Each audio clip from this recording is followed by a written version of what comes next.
All right, we'll be in the workshop again today. Scorcher of a day, 38 degrees here on the Sunshine Coast and huge humidity. But what we have is a GX 200 series Landcruiser. For those of you who don't know it, we don't see these very often. It's got the two rear barn doors. Pretty cool for touring, easy access in the back. But what we're doing is going to be installing a 270-degree awning.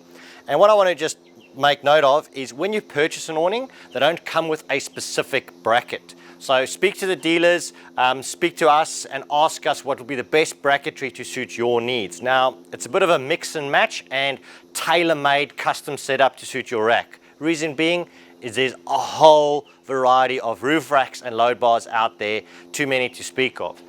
But what we have on this vehicle is a pro rack. Now, it's generally a light duty rack, but will do the job for the awning.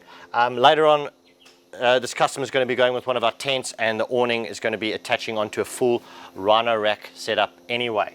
But what I've noticed is just opening those and as an install is have a look and see what you're going to be attaching it to. So whether you're going to be using a U-bolt system to pinch a bracket around the rails, or whether you're going to be drilling straight through and putting a bolt in. But basically what we have is a universal T-bracket. Now these are the heavy duty ones with the large corner gussets, and as you can see there's no holes drilled in. We did that specifically for a reason, so you can place it where need be.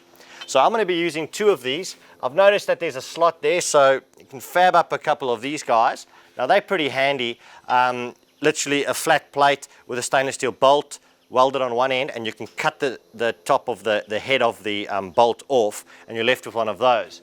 Now this will slide in there beautifully like that, and I'm going to be marking up where this is going to attach to. Now with these type of brackets you can decide whether you want them pointing downwards. In other words, if you had a high roof rack you can get the awning lower, or pointing upwards. In this situation we're going to point them upwards. Next step, pretty simple, mark off where we want to drill the holes in the bottom for the M8 nuts over there, and then get it back to the awning itself where the extrusions meet and mark up where we need that. Drill the holes and mount it. Shouldn't be too difficult, probably about a 30-minute install on this specific vehicle. Let's get cracking. Alright guys, so the awning is up. Now what we did is, you'll notice, is mounted on the Pro Rack system after we drilled the M8 bolts in actual brackets. And I've got two M8 bolts on the top rail. This is where the heavier section of the hinge is. So obviously carrying a bit more weight. So we've got two bolts on top there, one underneath and one on each of the front. Now the awnings are adjustable forward and back because of those handy extrusions on the rear end. I'm going to open this up quickly, but what you'll see inside when we open up an awning is inside you've basically got your tie downs or your straps, including your guy ropes and tent pegs.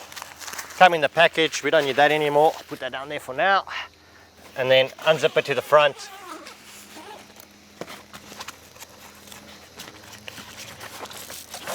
Now the straps, one there, one on that end. Now these are the telescopic poles in a separate bag which comes with the awnings, and pretty simple from that position is open it up.